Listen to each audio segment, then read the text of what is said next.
നമ്മൾ വിചാരിക്കും ഇതൊക്കെ വെറും അന്ധവിശ്വാസമല്ലേ എന്ന്. എന്നാൽ നമ്മുടെ ചുറ്റുമുള്ള പലരുടെയും അനുഭവങ്ങൾ കേട്ടാൽ നമ്മളൊന്ന് ഞെട്ടും.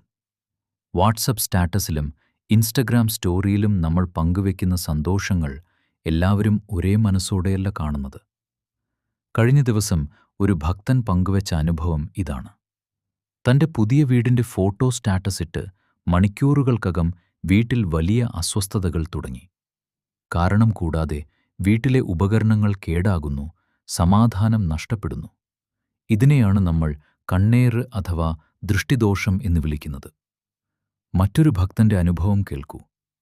വിദേശയാത്രയുടെ ഫോട്ടോകൾ പങ്കുവച്ചതിന് പിന്നാലെ യാത്രയിലുടനീളം തടസ്സങ്ങളും അസുഖങ്ങളും ആ കുടുംബത്തെ വേട്ടയാടി. കല്ലേറ് കൊള്ളുന്നതിനേക്കാൾ വലിയ ആഘാതമാണ് കണ്ണേറ് നമ്മുടെ ജീവിതത്തിലുണ്ടാക്കുന്നത്. ഇത്തരം ദോഷങ്ങളിൽ നിന്നും മുക്തി നേടാൻ ഭക്തർ ലോകത്തിന്റെ നാനാഭാഗത്തുനിന്നും എത്തുന്നത് വിഷ്ണുമായ സ്വാമിയുടെ മൂലസ്ഥാനമായ പെരിങ്ങോട്ടുകരയിലേക്കാണ്. തൃശ്ശൂരിലെ ഈ പുണ്യഭൂമി ഭക്തർക്ക് അഭയസ്ഥാനമാണ്. മറ്റൊരാളുടെ കഠിനമായ അസൂയയും ദൃഷ്ടിദോഷവും ഏൽക്കാതിരിക്കാൻ സ്വാമിയുടെ തിരുനടയിൽ നടത്തുന്ന പരിഹാരങ്ങൾക്ക് വലിയ ശക്തിയുണ്ട്. ഇവിടെയെത്തി സ്വാമിയുടെ രൂപദർശനം നടത്തുന്നതും ദൃഷ്ടി ഉഴിച്ചിൽ വഴി ദോഷങ്ങൾ മാറ്റുന്നതും ഭക്തർക്ക് വലിയ ആശ്വാസമാണ് നൽകുന്നത്. പെരിങ്ങോട്ടുകരയിൽ പോയി പ്രാർത്ഥിക്കുന്നതിനോടൊപ്പം തന്നെ നമ്മുടെ വീട്ടിൽ സ്വാമിക്കായി ചെയ്യുന്ന വച്ചുസേവ ദൃഷ്ടിദോഷങ്ങളിൽ നിന്നുള്ള വലിയൊരു കവചമാണ്.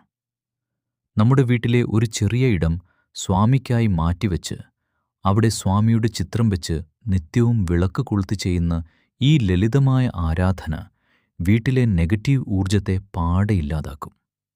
മന്ത്രജപങ്ങളിലൂടെയും സ്വാമിക്ക് പ്രിയപ്പെട്ട വഴിപാടുകളിലൂടെയും ഈ വച്ചുസേവ നടത്തുമ്പോൾ നമ്മുടെ കുടുംബത്തെ ആരും കാണാതെ സ്വാമി തന്റെ ചിറകിനടിയിൽ കാത്തുരക്ഷിക്കും. സ്വാമിയുടെ ശരണം പ്രാപിക്കുന്ന ഭക്തനെ കാക്കാൻ ചാത്തൻ സ്വാമി എപ്പോഴും കൂടെയുണ്ടാകും. നിങ്ങളുടെ വെച്ചുസേവയിലൂടെ സ്വാമി എന്നും നിങ്ങളുടെ വീടിന്റെ കാവൽക്കാരനായി നിലകൊള്ളും. വെച്ചുസേവയെപ്പറ്റിയുള്ള കൂടുതൽ വിവരങ്ങളും വെച്ചുസേവ എങ്ങനെ തുടങ്ങാമെന്നും അറിയാൻ ചാനൽ സബ്സ്ക്രൈബ് ചെയ്യുക. അതേപ്പറ്റിയുള്ള ഒരു സമഗ്രമായ വീഡിയോ ഉടൻ വരുന്നതാണ്.